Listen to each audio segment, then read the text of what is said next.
Okay, so this is what's going down. 1 week ago, the nuclear emergency support team from the United States was deployed to Ukraine to install sensors throughout the country in anticipation that the Russians might detonate a nuclear weapon in their imperialist gallivants in Ukraine. Now, according to the Russians, this is a deterrence operation, a special military operation. Their goal is not to conquer Ukraine, but just to preserve the integrity of the annexed territories and defend the motherland. Okay, regardless of what you believe, this is the sequence of events. Now, just in the past few days, there's been several assassination attempts on Vladimir Putin. Some have been downplayed by the Kremlin, some have been upplayed by the Kremlin, like the one today that Zelensky has stated in a press conference in Finland, vehemently denies any involvement in. The Ukrainians are saying, we were not involved in this so-called assassination attempt.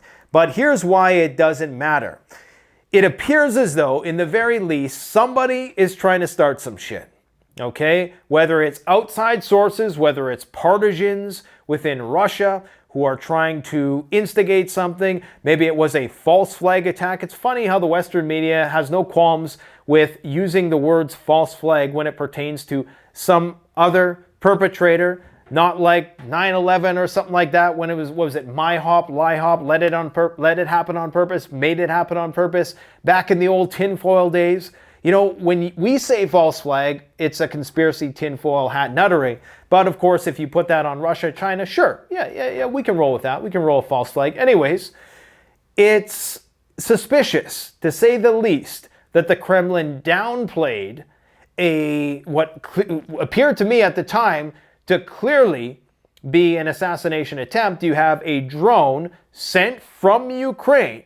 They know that because of the flight path. It was sent from Ukraine with 17 kilos of C4, no small amount when you're trying to just assassinate one guy, okay? And this was confirmed by a German media source, a very reputable one who had just that same day interviewed Germany's defense minister, who, coincidentally, maybe not so coincidentally, was talking in that interview about whether or not they condone Ukraine striking within Russia. And in that same interview, he said, well, we kind of don't care what they do, okay? And then just a week later, having downplayed that one, the Kremlin could have buried this story today. On RT, they didn't have to come out and say, yeah, you know, this is a big thing and this was a planned assassination attempt. On every single Russian state-sponsored news agency, they're saying the exact same thing. They have intelligence that this was something orchestrated by the Ukrainians. Again, the Ukrainians are denying this up and down. Now, in terms of who benefits from something like this, I don't really think that Ukrainians have much to benefit or gain from something like this. Maybe the thought might be that you would scare the Muscovites into submission and hope that support for the war diminishes, but I think it's only going to do the opposite. And now what you have is Dmitry Medvedev, Russian politicians for the first time calling for the elimination of Vladimir Zelensky. That is a huge red line. Understand what has just happened here. Imagine the White House being attacked by a nation state with drones, with bombs, in light of all that's happened, or the Parliament building, or the White House, or any equivalent. What do you think the outcome would be? Well, I think it would be very similar what happened after 9/11. We would likely go and invade one country or another. We wouldn't care who it was, whether or not the hijackers didn't come from that country or not. We would go and invade that country. We would take action. And it appears as though the Russians now have every license they need to unleash the full fury of the Russian military. According to the Wagner Group, the head of the Wagner Group, actually, let me talk about what's going on this screen here. These are Russian media pundits, and the primary usual suspects, you know, propagandists, whatever, on the one show that everybody watches there.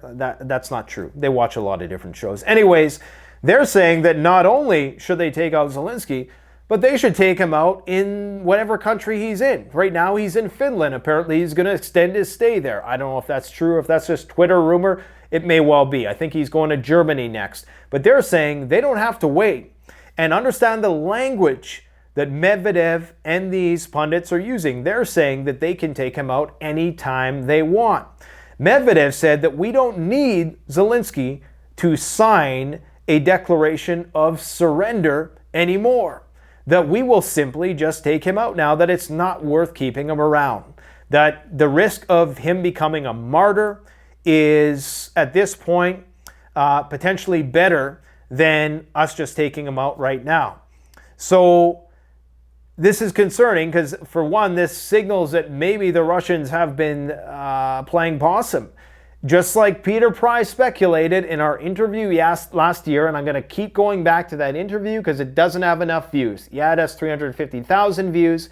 It should, like many of our videos, I believe, have millions of views, okay? And the reason why is because he predicted this to a T. Right now, you have the Wagner Group inside Bakhmut. Let's get off these clowns and let's go over here. All right, so this is where we're going. Actually, we're going to this map. New war map for you today. Okay, so the Wagner Group, they're fighting in Bakhmut, right here. And they basically sealed the deal. I mean, they got a few blocks left. So, for perspective, this is the land that they've been fighting over, a town of 80,000 people. They got 95% of it. They got a few city blocks left to go. Now, I don't even know if we can believe what they're saying when they say we don't have enough ammo and this and that. It almost seems like they're trying to encourage the Ukrainians to throw more guys into the meat grinder at this point. But he's saying that the counteroffensive has begun in a place just south of there. I believe it is called, let me see here, right around the Donetsk region. But as far as I know, the plan for the counteroffensive was to kind of go down into Melitopol. I don't know enough about what's going on here in terms of the map stuff. I don't read the technicals like a lot of open source intelligence gatherers do. So I'm going to stay in my lane here. I will just say that the Wagner Group has said that the counteroffensive has officially begun. They've also cited increased airstrikes by Ukrainians, a lot more down planes. The Russians are taking down, it seems like, more and more planes every single day. But where are the Russians is the question. Where are the Russians? And the fact is that the Wagner Group has been doing most of the fighting for the past 6 months. Okay? So that means that the Russians are waiting.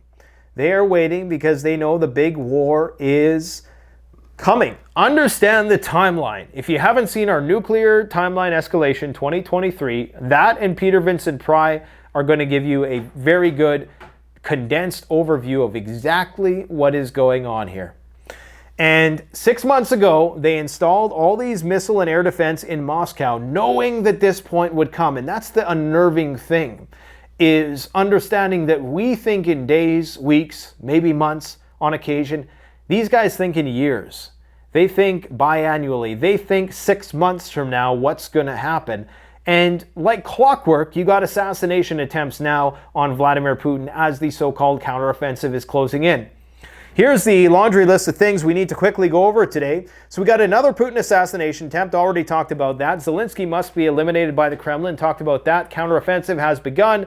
Crimea and places beyond Crimea within Russia have been hit left and right lately. We're talking about Bryansk, St. Petersburg, Moscow, Crimea, another place opposite the Crimean Bridge, oil depots. And they're really targeting these oil depots, and it's primarily because of the optics, okay?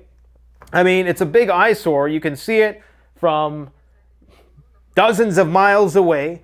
And this one wasn't as black of smoke as the other one was. But this is why they're targeting, not because it's really strategic to do so. In fact, it's very unstrategic to target those, because all it's going to do is beget more Russian rage.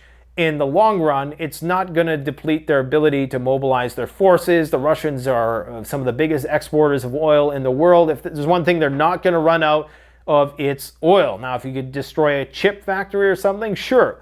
But the last thing their military is going to be without is oil. We have the U.S. starting to build nuclear weapons again. They're building the plutonium cores for the nukes, a $630 billion project. Likely, by the time all is said and done, is going to be double, if not triple that, come 2030, if we make it that long. Not even in the news. All you hear about is the debt ceiling. We're going to talk about the GDP to debt ratio, which indeed is as high as it's been since World War II, and the war hasn't even started yet. And after World War II, we became the global reserve currency. Now we're the global reserve currency before World War III, and the GDP to debt ratio is higher than what it was in World War II. We are FUCK'd, my friends. And because we don't have any factories, when the money does become worthless, a lot of people think, okay, the US dollar is going to collapse and the world is just going to end. That's not true. What's going to happen is that the means of exchange is going to change. The farms are still going to be there. The steel manufacturing plants are going to be there. All your stuff is still going to be there, but you're not going to have a means to transact in that's going to be recognized on the global stage. And because we don't have the factories, remember, we outsource that all to China, we are pretty much screwed. In my interview with Peter Schiff, he explains that very easily and succinctly in ways that he typically does. That guy explains economic issues in very plain terms, just like Lynette Zhang. Go and check out our financial videos if you want more information on that. Now, according to the Ukrainians, the Russians have actually put explosives in the Zaporozhye nuclear power plant. Not the Ukrainians. In fact, it was a member of the IAEA, the International Atomic Energy Agency. So not only are they building pillboxes on top of the nuclear reactors, but they're also putting explosives in and around the nuclear reactors because they are concerned that some of the workers there are going to start to go AWOL because they're worried about this counteroffensive that has supposedly started. Now, Russian nuclear forces on high alert. This should be obvious. You just had an attack on the equivalent of Washington, D.C. in an attempt to assassinate Putin. Just imagine that you knew that there was an assassination attempt on the president. I'm reluctant to even say it because I don't want the algorithm to misconstrue it. That's how bad it would be. Imagine the DEFCON level we would be at if that happened. Of course, the Russian nuclear forces are on high alert. Duh! Bakhmut on the brink of collapse. There's been a travel alert to Ukraine. Duh! Again. We got Russian precision strikes with actual missiles, kinetic, it looks almost like kinetic energy. But there was a few videos that were circulating that purported to show a nuclear bomb going off. And in fact, it's a bit of deception there. Oh God, we had the Twitter. Twitter is just poison. I had the video, but I'm not going to show it because then I got to scroll through Twitter and it's nonstop divisive content. I only go on there for open source intelligence. Anyways, the truth about the media, or let me just finish that thought. There was a video circulating that looked as though a nuclear weapon had been detonated inside Ukraine. It was actually an ammo depot, a place, I believe, where they were also building rocket engines. So there was a lot of fuel there. So the explosion was very, very similar to what happened in, I think it was Beirut that explosion happened. Remember the huge shockwave and destroyed half the city? It was very similar to that. So it wasn't a nuke because in the long video, you see the missile hitting first. It kind of goes quiet for a while. There's a little plume of smoke. And then about 10 seconds later, this massive shockwave, seemingly nuclear level explosion ensued. Now, also, we got to quickly touch on the truth about the media and the conflict. They got to control the narrative, which is why you got Bill C-11 rolling around. This is why in Taiwan, they've put more tighter controls on the media because they know what's coming. They have to control the narrative when the war comes. I believe that's what Bill C-11 is about. Ultimately, they will regulate social media. We may be regulated out of existence, so we're going to try to find some alternate ways that we can communicate with you guys if and when that ever happens. I hope not, because we are very moderate in our appraisal of these situations, if it's not obvious yet. But as Ray Dalio says, in revolutionary times, it's usually the moderates that get the guillotine first, or perhaps he was talking just about the French Revolution. Anyways, you got all these things happening. Murdoch had a conversation with Zelensky. Suddenly Tucker's gone.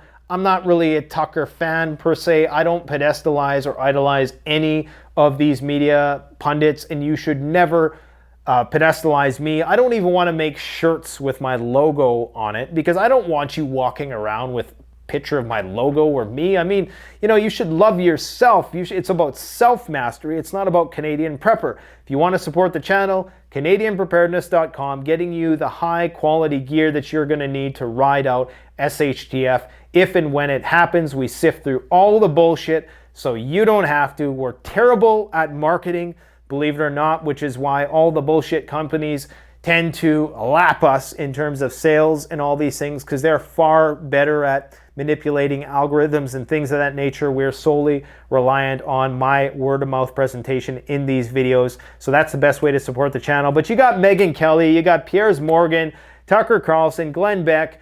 There's a bit of grift in there with a lot of these guys. They see the writing on the wall. They see the old guard is dying. They see that the old media is pretty much dead, and they had to move on. So they started doing their own thing. And why wouldn't you? When you can just go on, make your own YouTube channel, right? The only reason why you would stay with a larger organization like that is the potential reach, the clout, and the protections that come with that. You know, the guarantees that you can't just be deplatformed. But in Tucker's case, he has, although many people are speculating, they're making these wild, you know, contract offers. It's almost turned into like baseball or the NBA, where you're trying to, you know, see how much you can pay the athlete in order to stay at, like, you know, just these outrageous amounts of money. I'm not saying it's not worth it for the people who are interested in that. I'm just saying it's getting a little carried away, and people better be careful, because I know Patrick Bateman, David Bateman, whatever his name is, I know he's putting a lot of stock in Tucker, but unless you have your own platform, I don't think you can guarantee that that $100 million is going to get returned to you. Okay, so this is why I think maybe Tucker is going to go to Rumble or something where they actually have an established platform, and they do have the money to pay up for something like that.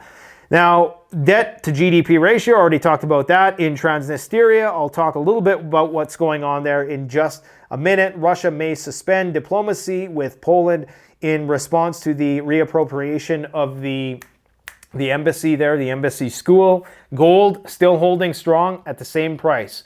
It doesn't matter what the price of gold is. It's measured in dollars. Look at how valuable the USD index is. That's how you'll know the price of gold. Canadian censorship bill becomes law. They're trying to table new gun laws in Canada, but that's actually kind of a win for us. I'll talk about it in a minute. And the banks are crashing again. And Spain is in one of the worst droughts in history. So, and we're supposed to see, because of the record high ocean temperatures, we're likely going to see a record high temperature year. In fact, yesterday in Calgary, they broke records. Just a quick little tidbit before we get to Transnistria.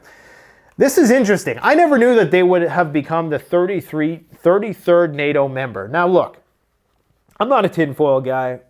I'm not a MyHop guy, made it happen on purpose, let it happen on purpose. That's a throwback from the 9/11 tinfoil days. But if I was a numerologist, I would just have hit a gold mine here.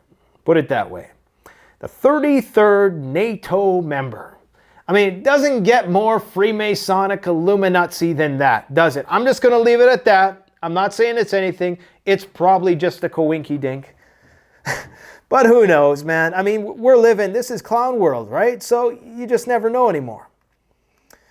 Okay, what I want to say though, guys, here, before we get into this, there are people around the world in very influential positions of power. Understand that the people who you think are orchestrating this whole thing, and in reference to what I just said about the number 33 and blah, blah, blah, I really don't think they're that smart.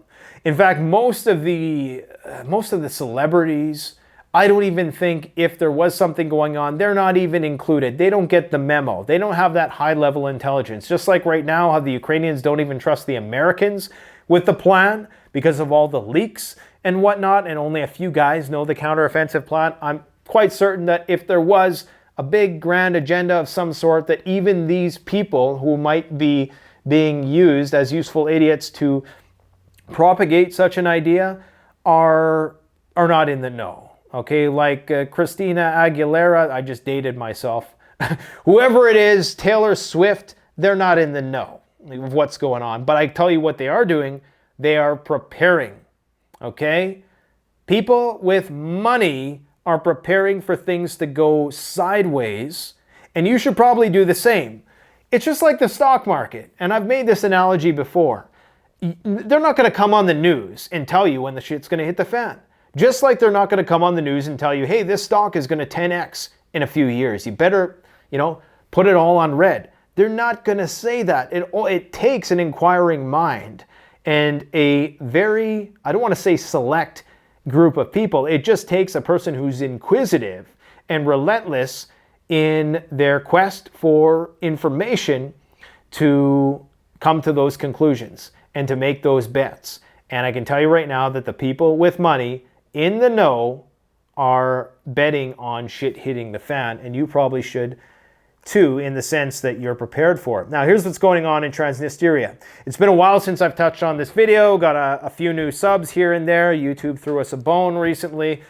Had an infusion of new subs. Thank you very much. Welcome to the channel. So, Transnistria is this little offshoot of Moldova, which is very, very pro-Russian. Not officially an annexed territory yet, but incredibly pro-Russian. The Russian military is there as we speak. Now, there's about 4,000 Ukrainian soldiers who've been bouncing around this very large ammo depository, or ammo dump, I guess you would call it. The biggest one in Europe, apparently. And it has a lot of old Soviet-era weapons that the Ukrainians will probably need after the counteroffensive to maintain any gains they have. So what they've been doing is they've been moving their troops every 2 to 3 days to kind of keep the Russians guessing, because really right now it's about who can outflank who, because both sides have tentacles deep. They got satellites, they got the NSA. It's really just about who can outflank who at this point, I think. And, missiles are, they bring a new dimension into the conflict. You can't always predict where they're going to go. But in terms of ground forces, I mean, you can see it from space. If you're going to do something, you got to do it quick. So you got to keep the Russians on the back foot, or at least fix them into position. There's around 1,500 troops here, probably more since, the time that this whole fiasco started about a year ago. So that's the situation there. They're likely, if they do the counteroffensive, it's already started, according to the Wagner head, then it's likely they're going to try to take Transnistria as well. Now remember, the Wagner group, he said, if you join now, we will make you an officer come World War III. These guys are preparing for World War III. And just think, 6 months ago, when there wasn't a whole lot of stuff going on, there was some drone strikes in and around Moscow, but nobody, I don't think any of us, even at that time, foreseen that at that time, 6 months from now, we're going to be talking about assassination attempts on Vladimir Putin, whether real or imagined by the Russians, it doesn't matter. That is a serious escalation. I mean, what more red lines are there to cross besides attacking the nation's capital and trying to do a decapitation strike? That's really the last red line. The only red line above and beyond that, and this would likely immediately go to DEFCON 1, would be a direct attack, a NATO-funded, supported, directed attack on a Russian nuclear base, which they've kind of sort of already done. It was just a plane, it was just a drone. Was NATO involved in that? Did they provide the coordinates and the satellite guidance and all the rest? Who knows? But we haven't quite got there yet. Now, all bets are off. All bets are literally off. And this is why you got Medvedev coming out today and saying, hey, oh, this is my map. I was wondering, where did everything go? He comes out today and he says, you know what? We're going to have to eliminate this guy. We have no choice. We have no choice.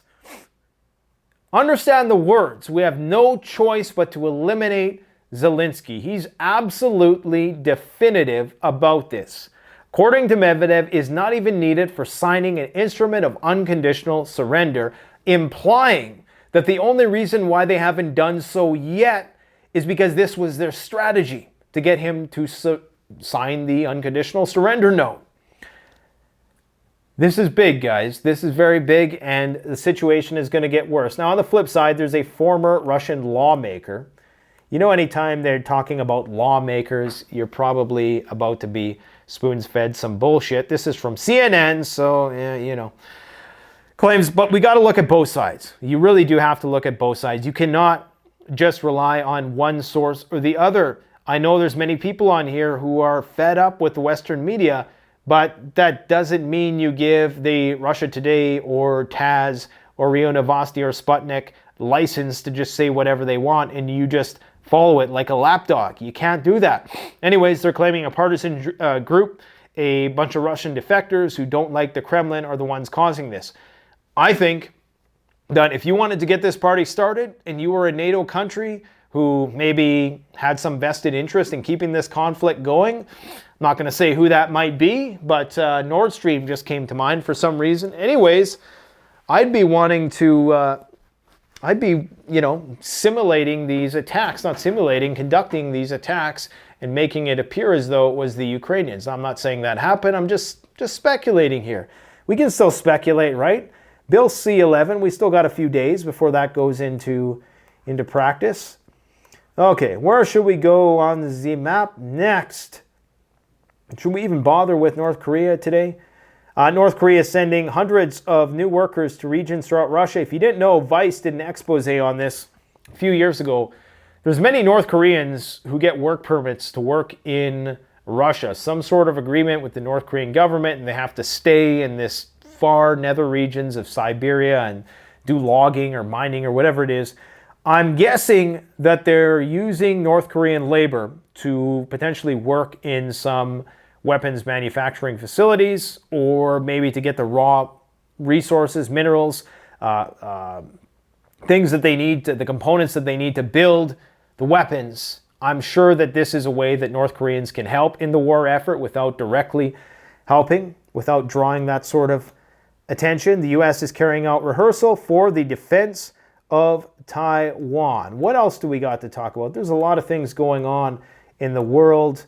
There's some infographic stuff that I'm not going to show you today because we just don't have the time to be doing this, but I think I've covered everything I need to on the ground. So I talked about the various attacks that have been taking place throughout Russia and Crimea. There was one at Taman, that's right over the Kerch Bridge. This is the longest bridge in Europe, I do believe.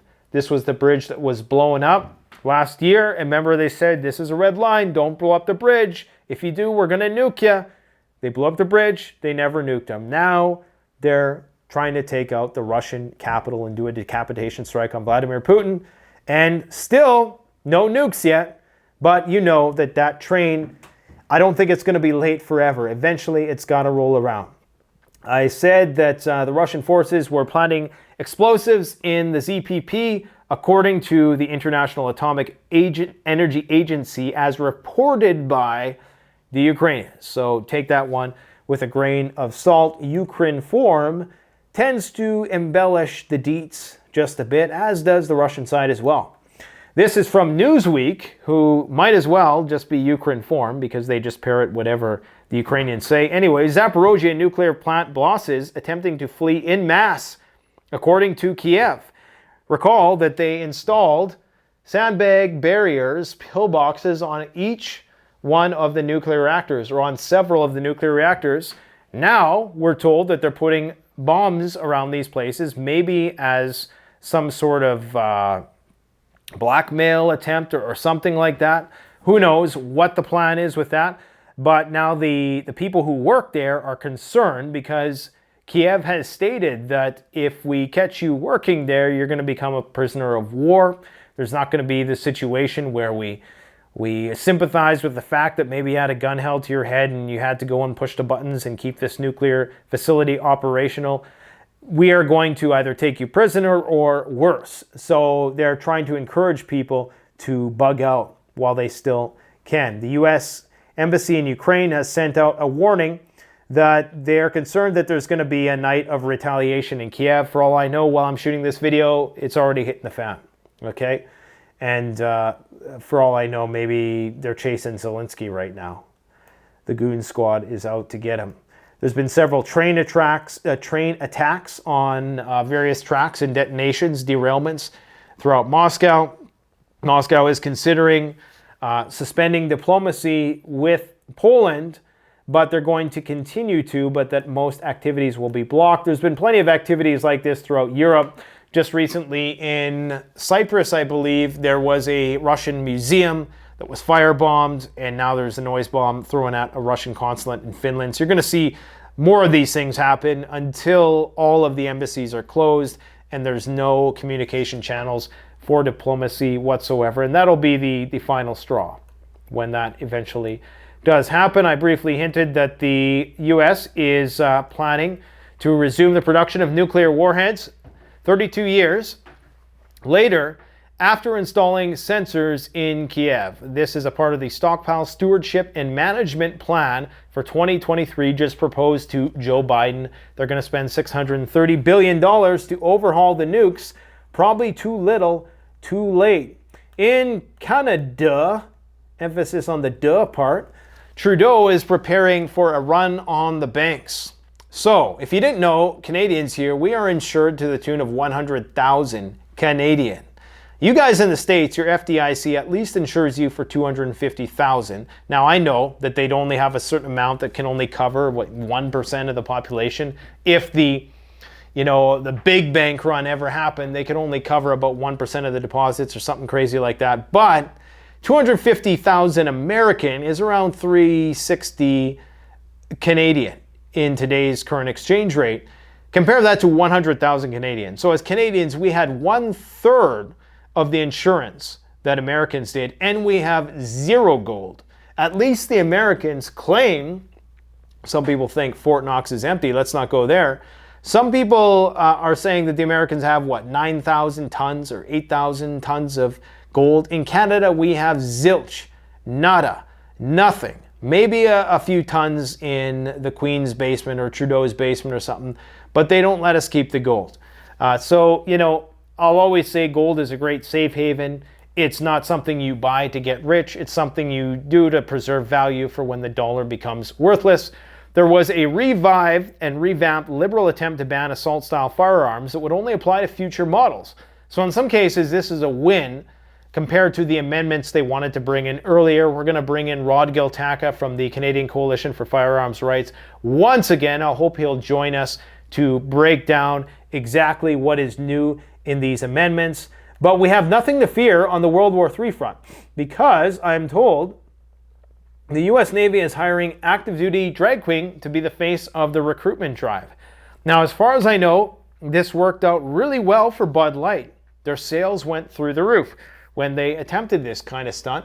So I think that the Russians, with their whole be a man and there's a soldier inside every man, Z campaign, that's going to flop totally. This is what is going to keep us alive. In all seriousness, I could care less what people do with their spare time. Do who you want, what you want, when you want. Just keep the kids out of it, and maybe, just maybe, this isn't a good look. You know what I'm saying? I mean, there's got to be someone in the military saying, I don't know if this is a good idea. But what do I know? Here's the actual soldiers getting ready. Okay, these are the soldiers. They're getting ready to go to war. In the Navy. The fact that it's in the Navy is even funnier. Actually, this is from the movie The Hunger Games. And here's a picture of Joe Biden. There we go. Ta-da! All right, that was my joke for the day. The Hunger Games reference. Man, did that movie ever nail it? Did that movie ever nail it? Holy cow. That is unbelievable. I'm not even going to talk about the banks crashing, because that is what it is. There's people who know far more about that than I do. Go check out our Peter Schiff and Lynette Zhang videos, and Bob Moriarty talks about that too. They're tracking another balloon. So what? Look at, we're going way out in outer space here. The Earth is flat, I'm told. Oh yeah, I wanted to talk about this. So this is why you gotta take everything with a grain of salt. Don't pedestalize any media agency. Don't be contrarian. Oh, the mainstream media sucks. Therefore, everything the alternative media says is true. Why do people feel the need to do this? I understand people get defensive. But this is my problem with places like Zero Hedge. You know, that base their whole persona around the Fight Club meme, Tyler Durden. Here's what he says. 1 week ago, Friday, April 28th, Kremlin rejects German media's Putin drone assassination report. It's like they write verbatim whatever Russia Today writes. Now again, I'm not a big Western media fanboy. There's a lot of bullshit being spewed on all fronts. And indeed, I'll get the guillotine first, just like Socrates, who tried to be fair and balanced. Not saying I'm as smart as Socrates was. I'm just saying, when you're fair and balanced, you're hated by everybody, okay? And here's my problem with Zero Hedge. They come out last week, Kremlin rejects media's Putin drone assassination report.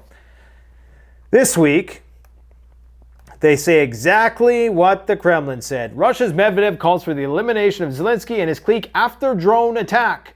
Zelensky insists we didn't attack Putin, in fine print.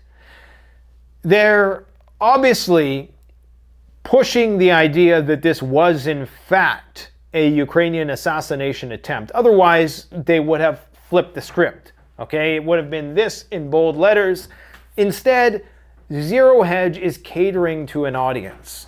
And it's very easy to have mass appeal when you do this. This is why Tucker Carlson is currently being offered $100 million. Because all you have to do is speak to one side of the political spectrum and you will be blind, stinking rich. If you just have a little bit of a brain and the skills, the oration skills that I certainly do not have, that many of these newscasters like Megyn Kelly, Piers Morgan is great at remaining relevant. The thing he did with Andrew Tate was genius. To bring him on and to kind of move into that direction. Remember back in the day when he was fighting with Alex Jones about gun rights? And look at the 180 that he has done. Okay, so these guys are opportunistic. They're going to follow the money. They're going to go where the eyeballs are. I'm not saying they lack all integrity or anything like that. I'm just saying do not trust anyone 100%. Do not pedestalize. Do not idolize any political pundits. Because right when you do that, you're entering into a very cult-like mindset where you're in that beta state processing where everything that they're telling you, you just accept as 100% fact. I don't want you to believe everything I say is true. In fact, I'm wrong occasionally. I know it's hard to believe, but just understand what is going on. Thanks for watching, guys. Don't forget to like, comment, subscribe, and if you want to support the channel, the best way to do that, CanadianPreparedness.com. Stay tuned because we have world-renowned physicist Dr. Brian Keating, who's been recently hosted on numerous places like Jordan Peterson's podcast, Ben Shapiro, Neil deGrasse Tyson, who I know some people have a problem with. Regardless, very high profile, and he's going to talk all about our human predicament, existence, some physics topics. We might even dip our toes in the alien question for some of you people who like to go there. This is all assuming that we're not at DEFCON 1 right now and we have more videos. I'm hoping we are. I think we are. But understand a red line has been crossed. The equivalent of Washington, D.C., the White House, has been hit and an assassination attempt on our leader. The equivalent of that in Russia has just happened. That's the final red line of all red lines. What they do next is anybody's best guess. I gotta go. Thanks for watching. Canadian Forever out.